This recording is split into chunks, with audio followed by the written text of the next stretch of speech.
decía muy bien Dulós, este ciclo de conferencias que hoy iniciamos son 3 y la idea es que poder realizar como el camino del sendero desde el principio, desde unos primeros pasos de lo que diríamos el hombre mundano, hasta que llega al final del sendero y se convierte en maestro de sabiduría. Y en la última conferencia hablaremos de estos maestros de sabiduría y de lo que significa la jerarquía oculta. Entonces, está hecho en profundidad, pero no está hecho de una manera, o creo que no, que mi intención era hacer una manera que fuera muy entendible, muy asequible, para que se pudieran comprender todos los pasos sin demasiado tecnicismo, sin demasiado complejidad, por decir de alguna manera. Lo digo porque hay algunos libros que son muy buenos libros, pero que a veces son complicados de entender. Entonces lo que he intentado es hacerlo, he sacado parte de una conferencia que dio Annie Besant hace muchos años y que se escribió en la revista Sofía en el 1900 y poco, que cuando lo leí me pareció justamente es una forma sencilla de hablar de todo ese camino y fácil de entender, y si es fácil de entender es fácil, entre comillas, más fácil de trabajar, ¿no? La conferencia de hoy entonces se llama El hombre en el mundo, sus primeros pasos.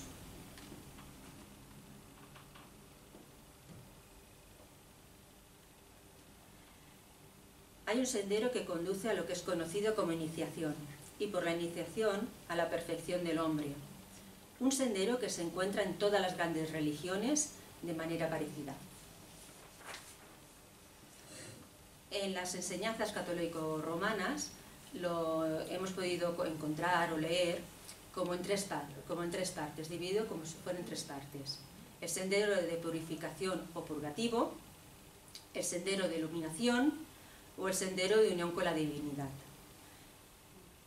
Entre los musulmanes, entre sobre todo la filosofía sufí y en las instrucciones místicas del Islam, lo hemos podido leer o ver como el camino, la verdad y la vida. Estamos hablando en todo momento de lo mismo. Estamos hablando del sendero, con diferentes nombres, con diferentes partes, pero es un único sendero y es un único camino.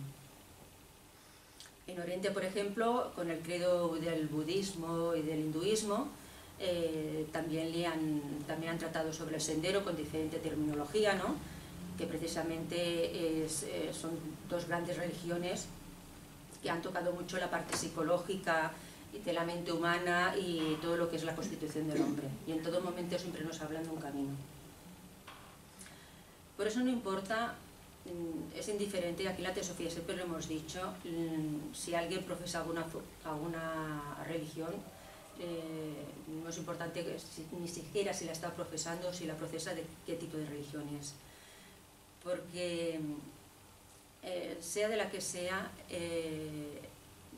hace miles y miles de años hubieron personas como nosotros que alcanzaron el final del sendero, que son los que ahora llamamos nosotros maestros, adeptos, y los maestros de sabiduría y compasión son parte de ellos, y eran hombres como nosotros, hasta llegar a esa evolución superhumana que decimos.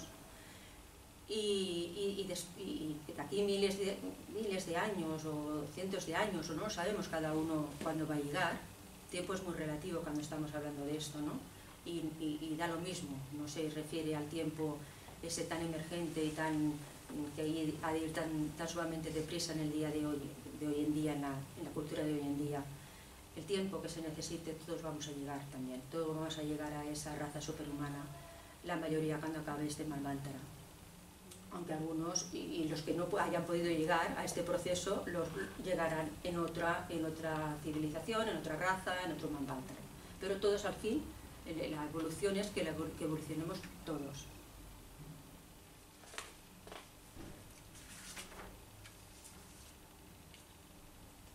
¿Y qué es lo que prepara este sendero? Este sendero, etapa por etapa, lo que hace es preparar al hombre para cumplir el mandato del Cristo. Cuando hablo del Cristo no estoy hablando de Jesucristo y de la figura de Jesús, estoy hablando del Cristo. Y el Cristo es ese alma viva dentro de nosotros, esa parte crística que todos llevamos dentro porque la llevamos dormida, nuestro yo interno. y ese yo interno era el que hablaba en el personaje de Jesús en su momento, y lo he tomado como uno de los iniciados de ejemplo. Y él decía: sed pues siempre perfectos como vuestro Padre que está en los cielos es perfecto. Es el sendero de aquel gran instructor que también dijo: estrecha es la puerta y angosto el camino, entendiendo algo de los misterios ocultos por lo que el hombre, siempre potencialmente divino, realiza su divinidad interna y llega a ser perfecto para elevarse sobre y más allá de la humanidad. Para ello es importante, lo primero, aceptar la existencia de ciertas grandes leyes de la naturaleza, que hemos oído hablar muchas veces de ellas. Otras conferencias que decíamos antes.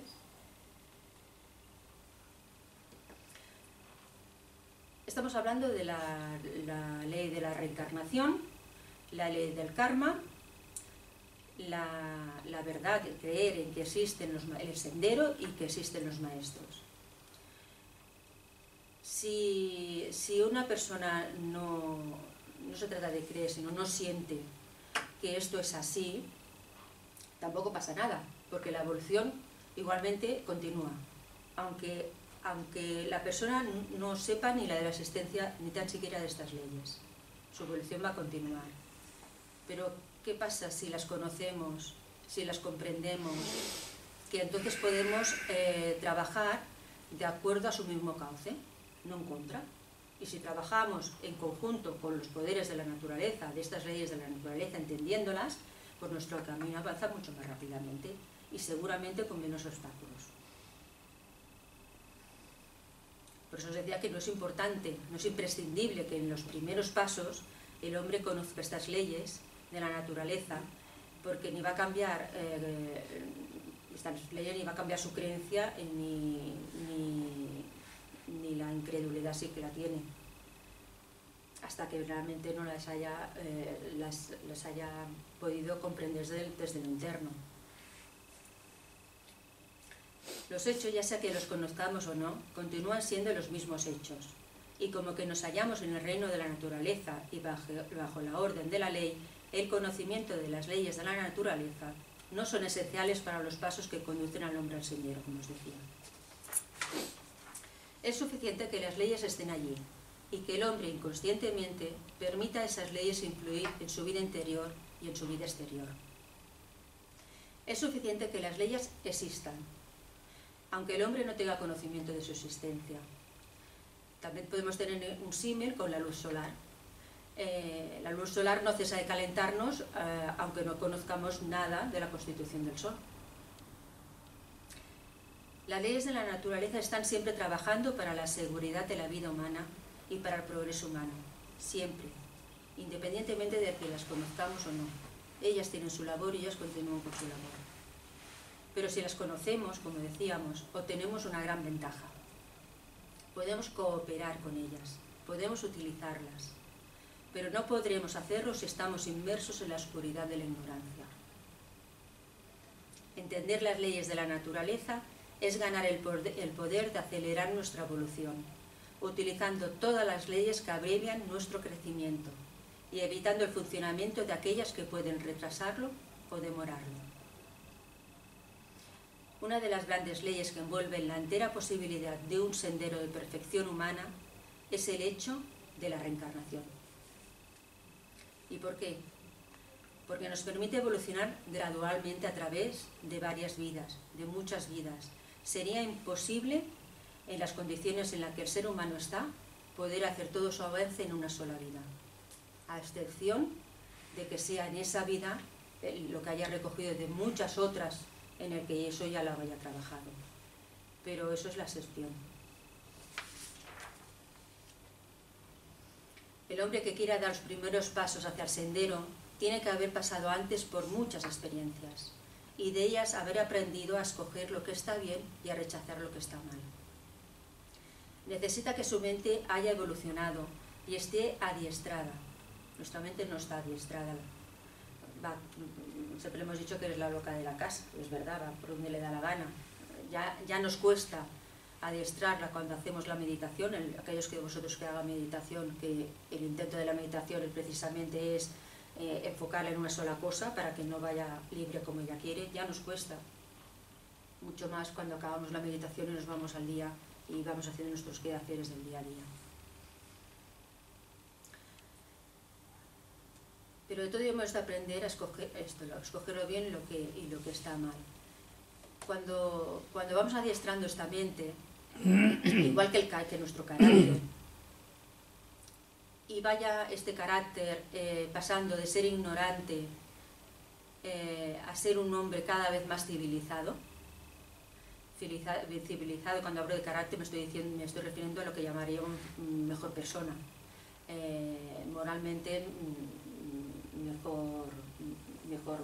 mejor persona, con unas cualidades dentro de su personalidad más elevadas que las mínimas expresiones de las que tenemos nosotros ahora.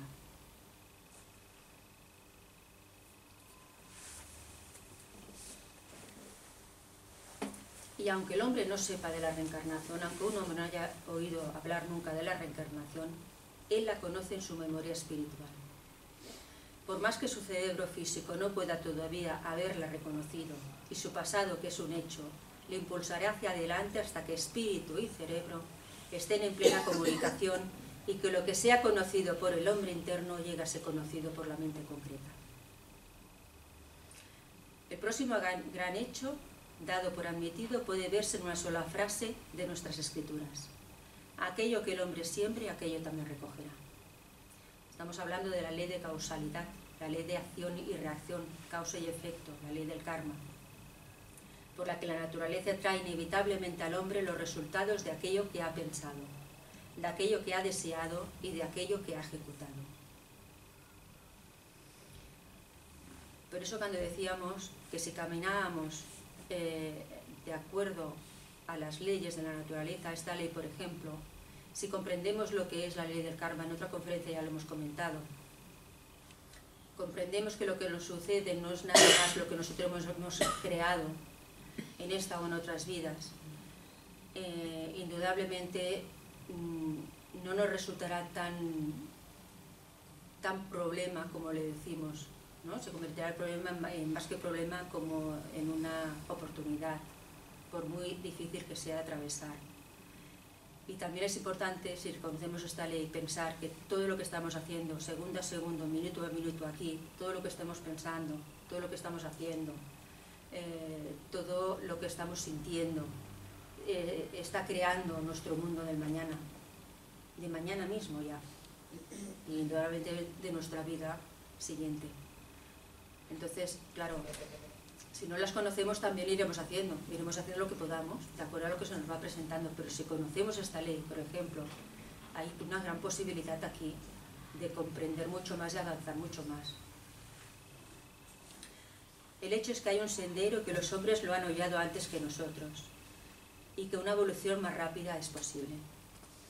Si no supiéramos de nadie que lo hubiese hollado antes, podríamos pensar que es una fábula, que es algo inventado por quien sea, pero sabemos y tenemos las pruebas de que han habido hombres que han llegado.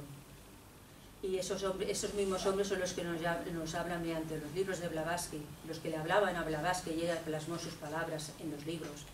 Son los mismos maestros que hablaron a Krishnamurti y hicieron el libro de los pies del maestro, o las cartas de los Mahatmas.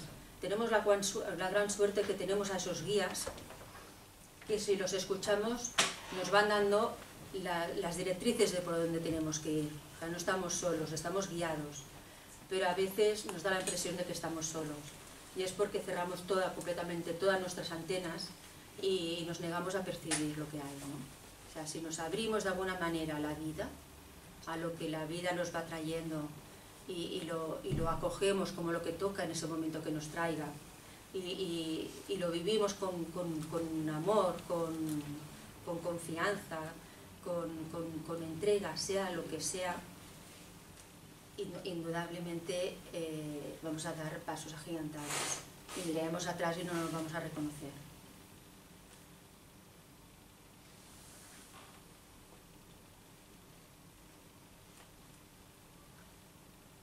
Por eso cuando llegamos al final de ese sendero, será cuando nos encontremos con estos grandes maestros que decíamos, que ahora actualmente son los guardianes de este mundo.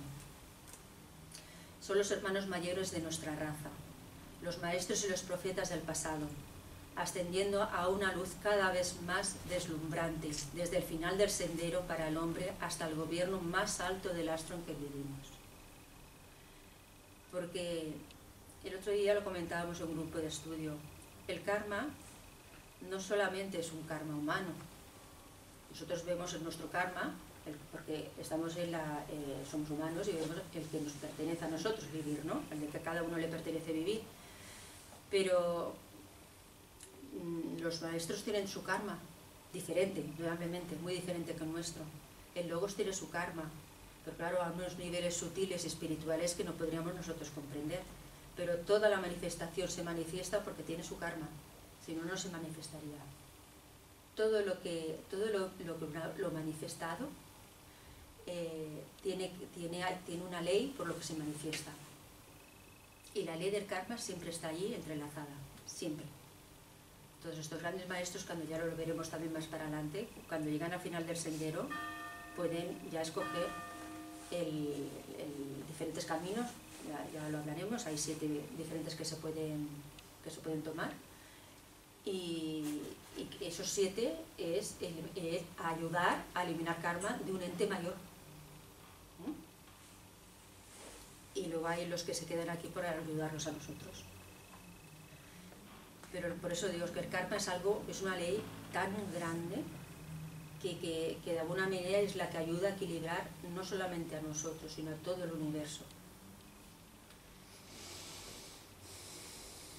Nuestra esperanza sería muy pobre si nadie antes que nosotros se hubiera recorrido el sendero. Pero aquellos que en el pasado vinieron como instructores ya habían realizado esa peregrinación. Y son a los que llamamos maestros y que están en contacto con nuestro mundo, donde pueden hallar discípulos y guiarles en su marcha por el sendero. Porque el maestro se llama maestro porque tiene discípulos. Luego hay otros adeptos, que le decimos adeptos, no maestros, porque estos no aceptan discípulos, ya lo iremos viendo. Por lo tanto, los grandes hechos que existen en la naturaleza, sean o no reconocidos, en los que descansa la posibilidad de hallar el sendero, son, recordemos, la reencarnación, la ley del karma, la existencia del sendero y la existencia de los maestros.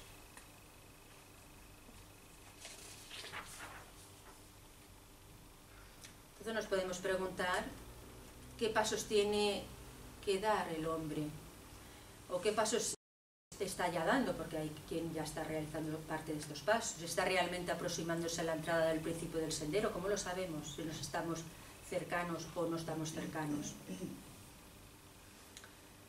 Recordemos que él, el maestro, no necesita reconocer las cuatro, el hombre que va avanzando, no necesita conocer las 4 grandes verdades que he mencionado, no necesita entenderlas ni reconocerlas. Esto es parte del lado feliz de este asunto, en el que estará el que todavía no conoce la verdad de estas cosas, pero que no obstante en el curso de la evolución avanza hacia la entrada al sendero. Y digo el lado feliz porque nosotros tenemos la gran suerte que nuestro camino nos ha conducido hasta aquí, pero hay muchas personas que su camino aún no lo han conducido hasta aquí, hacia la teosofía o hacia otra orientación espiritual que le ayude a comprender cosas y avanzar más rápidamente.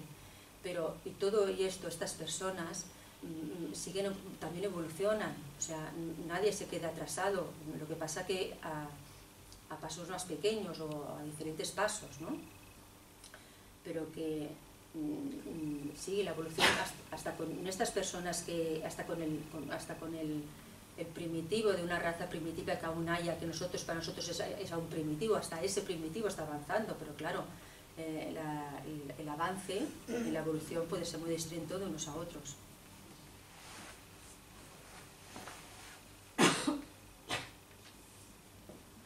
Es importante mostrar los pasos para que podamos considerar nuestras propias vidas y discernir dónde nos hallamos. Para que podamos darnos cuenta cada uno si su cara está o no vuelta en la dirección del sendero. Porque puede que alguno de nosotros ya esté caminando en dirección al sendero, aunque no lo sepa. mientras que hay personas que, habiendo estudiado y entendido, están deliberadamente apartando la cara de dicha dirección. Para saber si estamos mirando hacia el sendero o no, se tiene que realizar una introspección muy profunda, porque si no es fácil que nuestro yoyito, que nuestro ego pequeñito nos diga: ¡guau, yo estoy súper avanzado! Porque yo doy unas charlas, porque yo me he leído no sé cuántos libros, porque cuando alguien me pregunta yo le hago una disertación, lo tengo todo tan claro. Pero eso no está cerca del sendero, eso es saber mucho teóricamente. Pero estar cada sendero es que todo aquello lo estás llevando a la práctica. Y cuando estás aconsejando, hablando con otra persona, eso estás diciendo desde tu propia práctica. Y entonces a esa persona le llega mucho más, porque es la experiencia lo que adquiere la sabiduría. Siempre lo hemos dicho, la teoría por sí sola, el conocimiento es muy importante para conocer todas estas cosas, las leyes, todo. Pero si eso no se pone en práctica a poco, no hace falta volcarse, porque cada uno se vuelca a por todas, luego se acaba o asumiendo una tristeza porque no lo consigue, o acaba afinando, colapsándose de alguna manera, a poco. Pero sí que tiene que llevarlo a la práctica, porque si no, no se adquiere la sabiduría no nos la dará nunca ninguna otra persona. Cambiar nuestra evolución de inconsciente a consciente, trabajar por conocernos a nosotros mismos, saber el sitio donde estamos, en qué punto estamos, es el tema de esta primera conferencia. De modo que aquellos de nosotros que creemos en el sendero podamos saber cómo vivir y que los que sin saberlo se están acercando a él puedan comprenderlo. El primer paso para todos, el absolutamente necesario, sin el cual no es posible aproximarse a ninguna pequeña aproximación al sendero, por el que siempre puede alcanzar la realización, el perfeccionamiento interno, está en el servicio del hombre. Si uno no está dispuesto a servir a su prójimo, no puede estar mirando hacia el sendero ni nunca podrá poner el primer paso en el sendero, porque el sendero es un sendero de servicio, servicio en mayúsculas, servicio entendido desde muchos aspectos diferentes. Puede ser un servicio, que no es un servilismo, que a veces uno se equivoca, un servicio bien dado, no un servicio egoísta esperando algo, que muchas veces inconscientemente está, aunque conscientemente no lo creamos. Estamos hablando de un servicio altruista totalmente, en el que uno daría algo que es parte suyo, por mucho que esa parte lo quisiera mucho para sí mismo, sería capaz de darlo al otro, de desprenderse de eso. He ahí la primera condición, la sine qua non. Ningún avance es posible a través del egoísmo. Solo mediante la actitud altruista podemos avanzar. Estaremos dando pasos hacia el sendero cuando en nuestra vida comencemos a pensar en el bien común más que en nuestro propio provecho personal. Podemos hacerlo sirviendo a nuestra ciudad, a la nación, o la más amplia de todas las naciones a un tiempo, al servicio de la humanidad. Todos ellos son objetivos que nos acercan al sendero. Cada uno puede pensar dentro de su vida y de su contexto en qué podría ayudar. Hay algunos que lo hacen mediante el voluntariado en algunas organizaciones, que está bien. Hay algunos que lo hacen mediante la meditación, y también está bien. En la meditación que estemos entregando la luz de esa meditación, o lo que nos hayamos aproximado en esa habitación como energía para aquellos que están sufriendo, también es un servicio. O también es un servicio entregar nuestro trabajo, el que cada uno tenga en su día a día para el prójimo. Si lo tenemos en conciencia, si todo lo que realizamos lo tenemos en conciencia de servicio, todo lo que realizamos es servicio. No solo el voluntariado de 1 hora al día, a la semana o al mes, sino todo lo que realizamos se convierte en servicio, porque nosotros le estamos dando esa intención. Entonces esa intención llega. Aquí, la verdad, recojo a grosso modo algunas clases de servicio, ¿no? Como puede ser el servicio puramente intelectual, trabajo de un escritor, de un autor, de un poeta, que trata de difundir entre los demás el conocimiento que ha obtenido, para tratar de que el mundo pueda ser un poco más prudente o un poco más inteligente, con arreglo al hombre que ha vivido y ha escrito. Alguien que conoce algo, escribe un libro, lo da a conocer para que otras personas también lo conozcan. Eso es un servicio también, siempre y cuando lo que escriba sea una cosa correcta. Nos estamos entendiendo en ese sentido, ¿no? Puede servir también el servicio al arte. Todo lo que es arte, se dice que todo lo que es arte eleva la espiritualidad, porque nos conecta con una especie de esencia, ¿no? Con una energía como más elevada, ¿no? Simplemente el hecho de estar en la naturaleza, de ver un paisaje, de escuchar una música, de ver un cuadro, nos eleva. Generalmente hay algo en nosotros que es como si parece que hasta físicamente, ¿no? Algo que te eleva, ¿no? Pues las personas que están realizando ese arte, que lo expresan y están dando, cuando una persona, un artista está poniendo todo lo suyo en ese lienzo o en esa composición, está poniendo mucho de él ahí, y eso lo ofrece a los demás, eso llega, y llega para la elevación de la humanidad, y es un buen servicio. Puede ser por la vía del servicio social, aquel que, movido por la compasión hacia la pobreza o hacia el sufrimiento, dedica su obra al auxilio, que es lo que deberíamos, ¿no? Las ONGs, o con ONGs o sin ONGs, privadamente cada uno. Sabes de una familia y tú estás ayudando a esa familia en muchas maneras diferentes. No estamos hablando siempre de dinero, estamos hablando de que puedes ofrecer lo que tengas, el tiempo, que es muy valioso. Tu tiempo, puedes ofrecer una parte de tu tiempo a alguien que sepas que está solo y que necesita hablar, que necesita compañía. Puedes ofrecerle una comida, invitarlo a tu casa. No tenemos nunca la costumbre de invitar a casa a alguien que sabemos que está necesitado. Parece que como la casa es nuestra, ¿no? Pero a veces, si lo pensamos, son cosas relativamente sencillas si nos quitamos los miedos que llevamos encima, ¿no?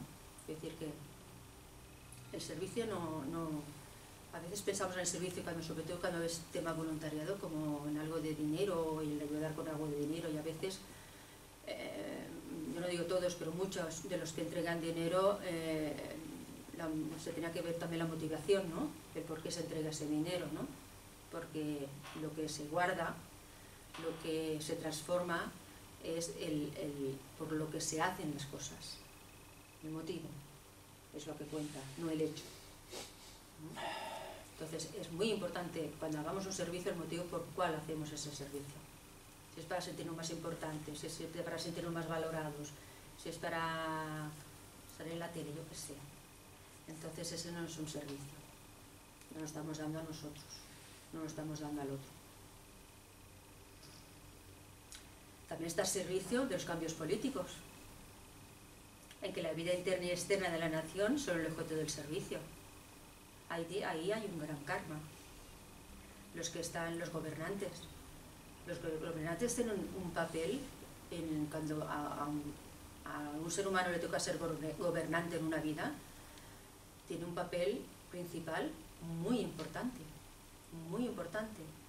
que si llega a realizarlo como su ego antes de nacer quería, su elevación es casi inmediata. Pero si se equivoca, si el mandato lo está llevando en fines egoístas hacia la izquierda, el karma que se llega a generar, porque no solamente es su karma propio, es el karma de la comunidad al que dirige. Ojo, ¿eh?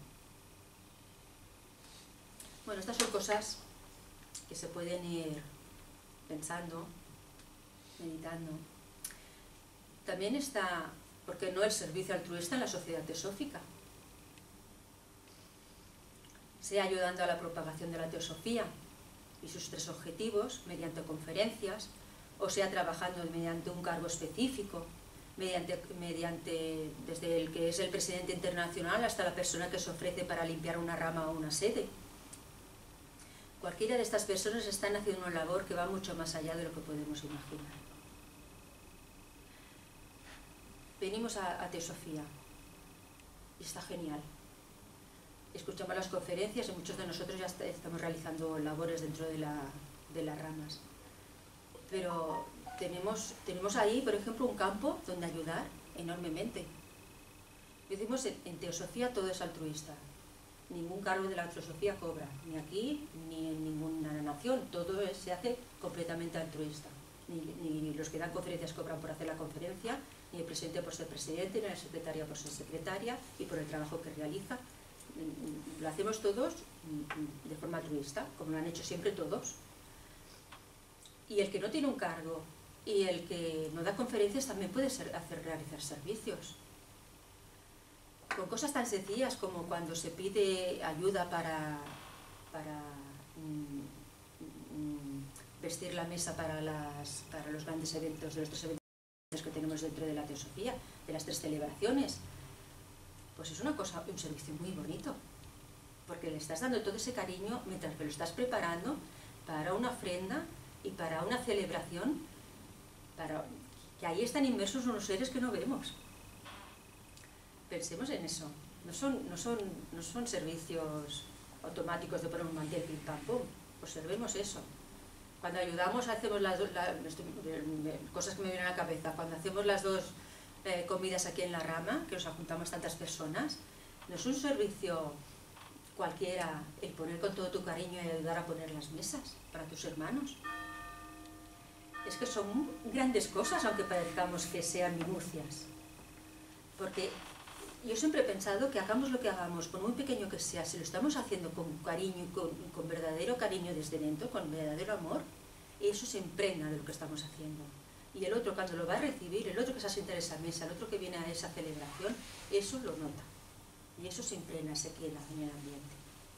Entonces, mira si podemos hacer cosas. Y sé que muchos los estáis haciendo, y por eso os animo a que sigas en esa línea, ¿no?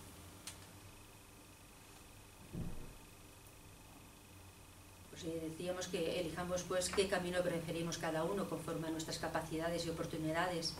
Esto no es importante con relación a los primeros pasos, el tipo de camino que escojamos. La dificultad se encuentra en las condiciones del mundo. Verdaderamente los hombres siguen todas estas vías y muchas más. Ellos producen, ellos distribuyen, ellos forman parte de la industria, el comercio, son escritores, artistas, políticos, reformadores sociales, médicos, divulgadores de teosofía, lo que sea. Pero ¿con qué objeto y movidos por qué motivos? Es lo que comentábamos. He ahí la diferencia entre el hombre que está en el sendero ordinario de la evolución, avanzando por su trabajo o su estudio, y el hombre que avanza pero que lo hace con objeto de ser útil y no tras del éxito personal, con el fin de elevar la humanidad un poquito más, y no solamente por ganar para la subsistencia o adquirir prestigio.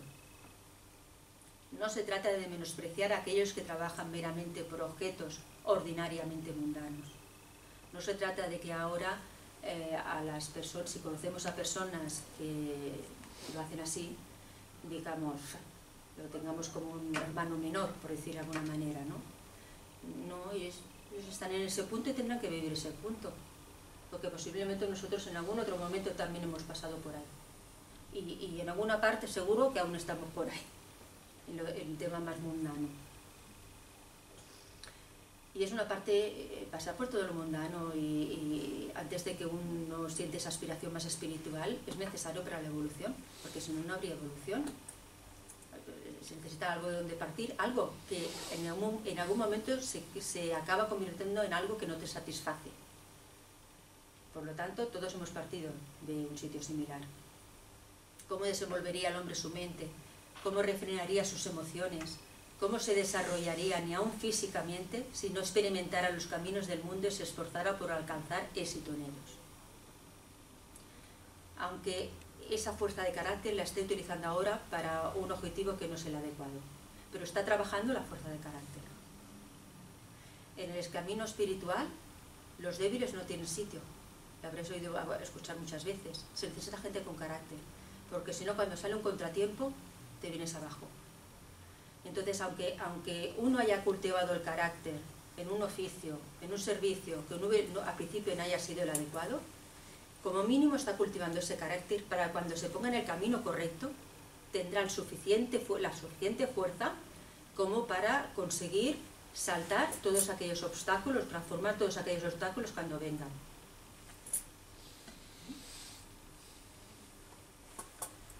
Está bien que los hombres trabajen por el fruto de la acción, bien que luchen para conseguirlo, bien que los hombres sean ambiciosos, que se afanen por el poder y los altos puestos tras de la fama, los honores y el renombre. Bueno, en un tiempo eso está bien, pero todo eso son juguetes. Pero los juguetes son con los que los niños juegan y aprenden. Y los humanos, ahora en muchas cosas, estamos trabajando, estamos jugando con juguetes que nos están entreteniendo. Los premios de la escuela de la vida por los que los niños son estimulados al esfuerzo. Los logros de la lucha de la vida por los cuales se desarrollan la fuerza, la energía y las futuras posibilidades. Entonces no despreciemos la masa común del mundo en la que los hombres se esfuerzan y luchan cometiendo muchos errores y desatinos, muchos pecados y aún crímenes, ya que todo ello son lecciones de la escuela de la vida. Todas esas son estancias por las que cada hombre tiene que pasar. Aún crímenes, ¿eh? Así como la furiosa lucha en el mundo del bruto desenvuelve la fuerza y la astucia del poder para defender la vida, así las luchas impetuosas entre los hombres desarrollan el poder de la voluntad, el poder de la mente, el poder de la emoción. Es lo que decimos, está construyendo un carácter fuerte. En un mundo que procede de la infinita sabiduría y del infinito amor, no hay lección en la vida que no tenga su objeto. Y en todos los premios del mundo, en todos los frutos de acción que en la vida más elevada se nos pide que renunciemos y que dejemos a un lado, en cada uno de ellos está Dios oculto. Dile Dios, dile energía, estamos hablando de lo mismo. Aunque la atracción por lo mundano sea el único poder que seduce y se rompan en pedazos cuando nos asimos a ellos, aunque la emoción se vuelva cenizas cuando se ha satisfecho, aunque la riqueza se convierta en una carga cuando se ha conseguido, aunque el placer se vuelva hartura después de que se ha llenado la copia del mismo, siempre el cambio es otra lección. La lección que debemos recordar fue exquisitamente tratada por un poeta cristiano que se llama George Herbert, que lo voy a leer textualmente porque me parece que es muy adecuado para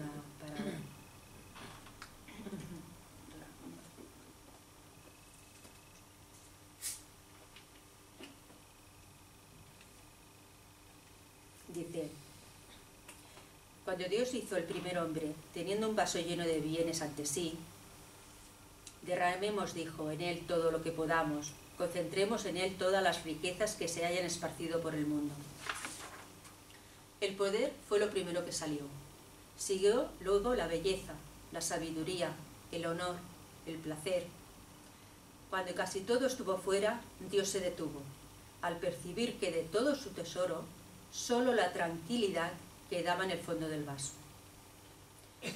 Si yo llegara, dijo, a conceder esta joya a mi criatura, nosotros, adoraría mis dádivas y no a mí, y a ellas en la naturaleza, no a Dios en la naturaleza, con lo cual perderíamos a ambos. Dejémosle gozar de lo demás, pero que lo disfrute con descontento e inquietud. Dejémosle que sea rico y se hastíe, que al final, si no le impulsa el bien, ya la hartura le llevará junto a mi corazón. Y es verdad, ¿por qué busca uno? Cuando uno se encuentra espléndidamente bien, no se les cuestiona nada. Es cuando, aunque las cosas te vayan bien, cuando uno se empieza a cuestionar de que parece que tiene que haber algo más que esto, ¿no? Aunque, ya te digo, aunque no estés viviendo un momento malo, porque en un momento malo aún es más, en un momento de profundo un problema, no me gusta llamarlo problema, pero que está en un bache muy profundo, a veces es más fácil decir, tiene que haber algo, ¿no?, para salir de aquí. Pero incluso, ya digo, cuando nuestra vida está en calma, incluso allí muchas veces pensábamos, ¿no?, tiene que haber algo más, ¿no? Y si no es así, pues eso, entonces como dice él, ¿no?, cuando vayamos consiguiendo todo aquello que nos parece, todos estos PowerPoints que muchas veces nos pasan por Facebook y por WhatsApp, ¿no?, de que cuando consiga la carrera seré feliz, cuando tenga este coche seré feliz, cuando me haya jubilado, entonces tendré tiempo y seré feliz. Y luego cuando has ido alcanzando todas estas cosas, no eres feliz, te das cuenta que la felicidad no es eso. Y entonces empiezas a mirar hacia adentro. Pero se te ha escapado algo de la vida, parte de la vida, que no pasa nada, tenemos muchas vidas, pero si la aprovechamos mejor. Ahí está pues el valor de la vida ordinaria. Y nuestro hombre ha empezado a reconocer que no en buscar el placer, las riquezas y el honor para sí mismo puede hallarse una satisfacción permanente, sino en el servicio a sus semejantes, en enseñar al que aún no sabe, en levantar a los oprimidos y en aliviar la tristeza del desvalido. Hay quienes poseen riqueza y confort, cuyos corazones están afligidos por las tristezas del mundo, y que sin embargo pueden permanecer en su confort, en su lujo, mientras otros se encuentran muriéndose de hambre, oprimidos bajo la carga de la vida. Otro de los papeles importantes para el ser humano que viene a la asistencia con un poder adquisitivo enorme, una persona rica, tiene una gran responsabilidad porque en principio no viene siendo rica para poder tener todos los placeres del mundo.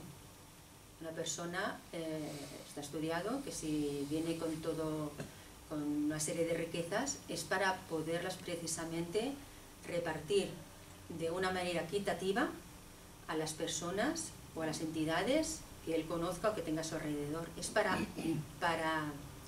poder utilizar esa riqueza de una manera equitativa en el mundo en el que vive. ¿Cuántos hay? Bueno, algunos los hay. Hay algunas personas que sí que están bastante entregadas, ¿no? Pero el despertar de la conciencia social entre nosotros, el reconocimiento del deber social, de la responsabilidad social, es el signo más noble de la evolución del hombre.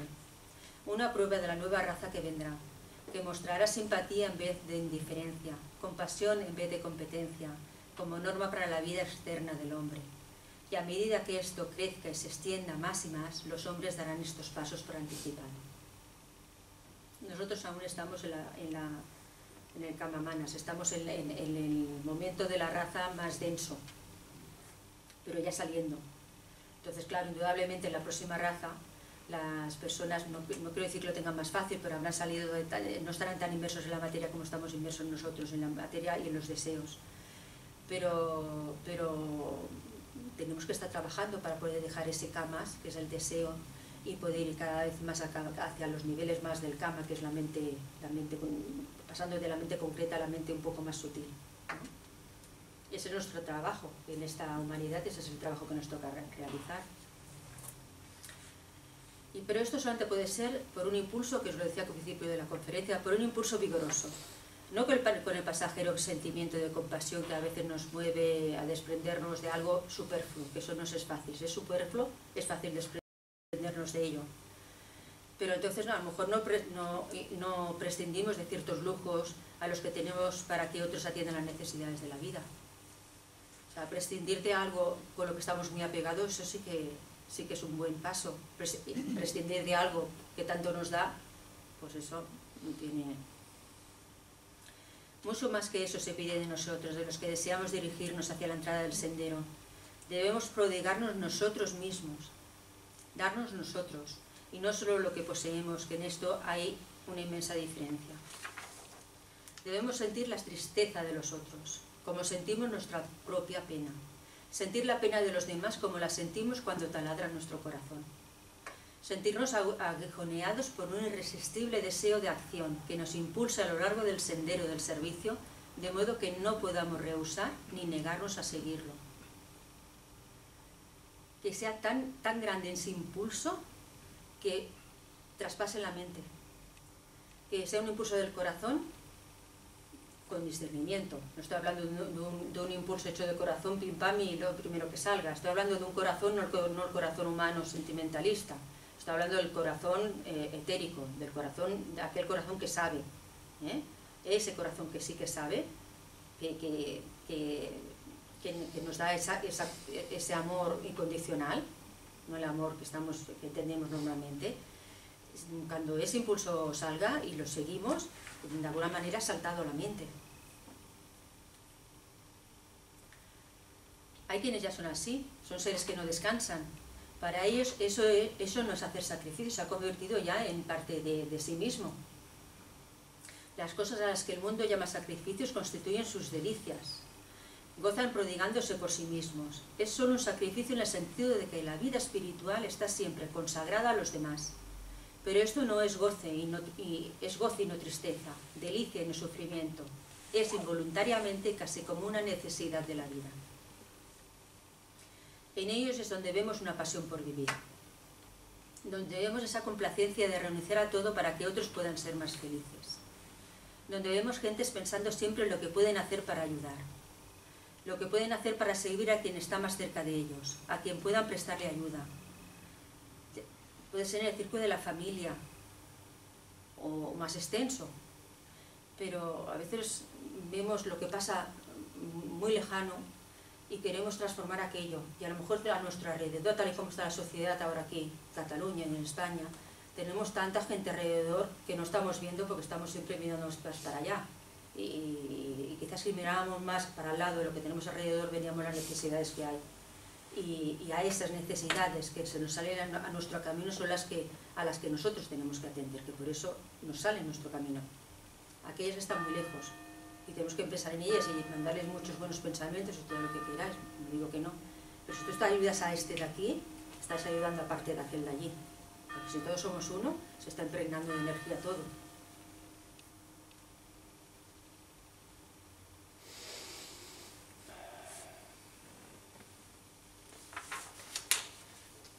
Y hay una cosa importante, que es el propósito de ceder lo que pueda aprovechar a los demás, debe ser constante y resuelto. Constante. En ellos tenemos el espíritu interno que solo vive para prodigarse y encuentra su satisfacción en el servicio del hombre. Ahí es donde está el primer paso del sendero.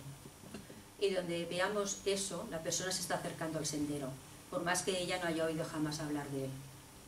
Está marchando hacia los maestros, aunque no sepa que existen. Hay personas que siempre decimos que es tan buena persona, es que lo entrega todo.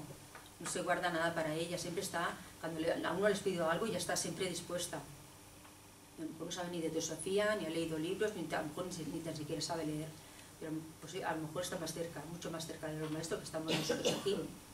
Y nosotros somos más responsables que ella, tendríamos mayor responsabilidad que ella para estar más cerca.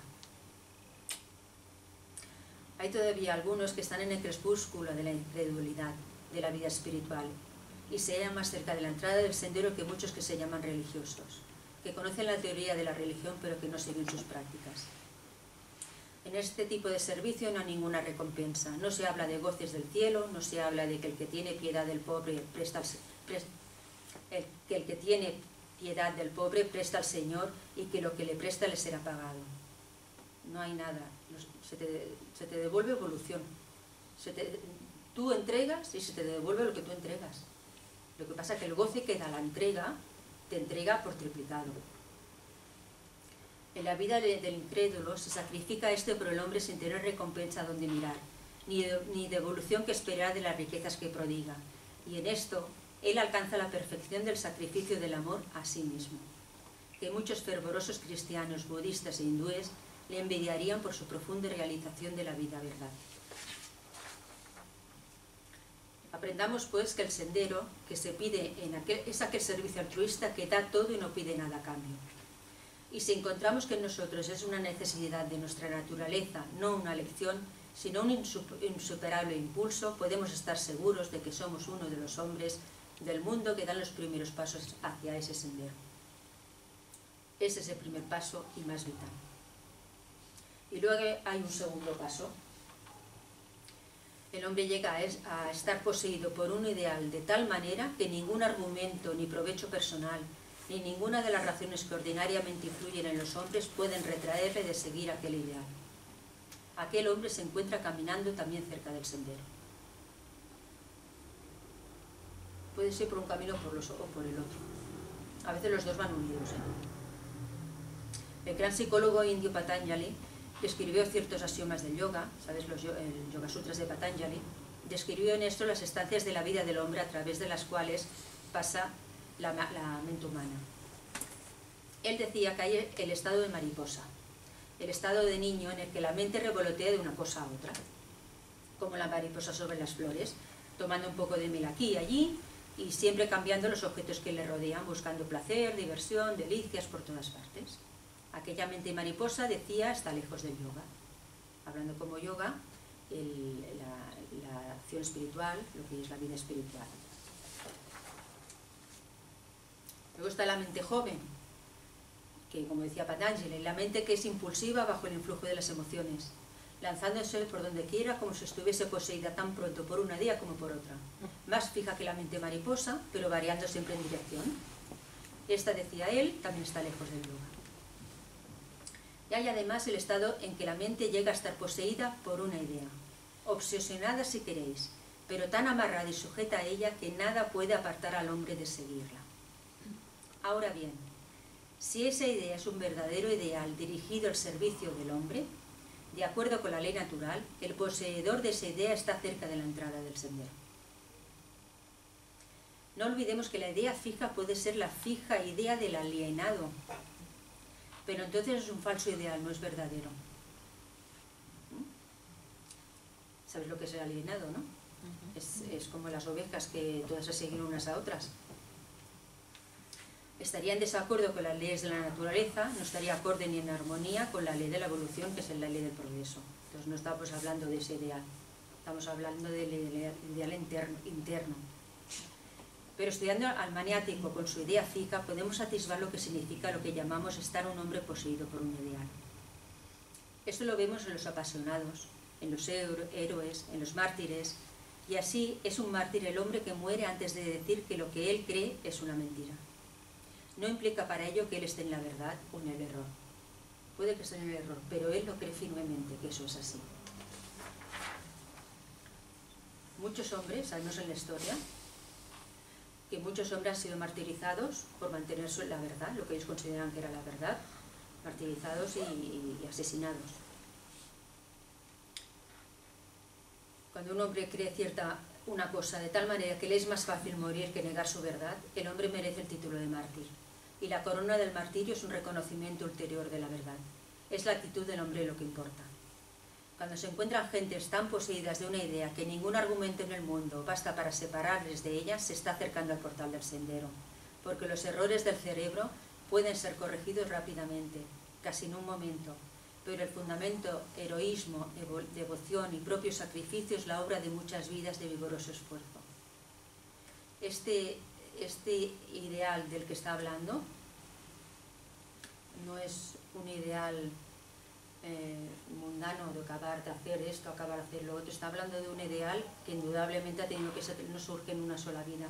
Es un ideal que se ha ido trabajando en vidas, en vidas y en vidas, y que en una se da a conocer como algo que no puedes hacer otra cosa.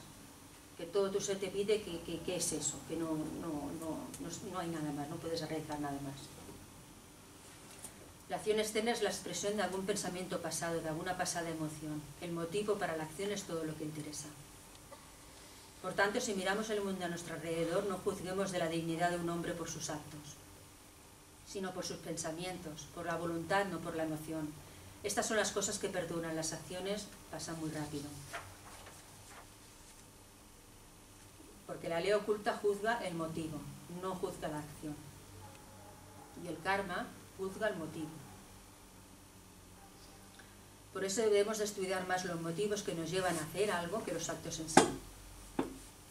Realizar nuestras acciones tan sabiamente como podamos. Para eso tenemos que meditarlas. Para eso tenemos que discernir.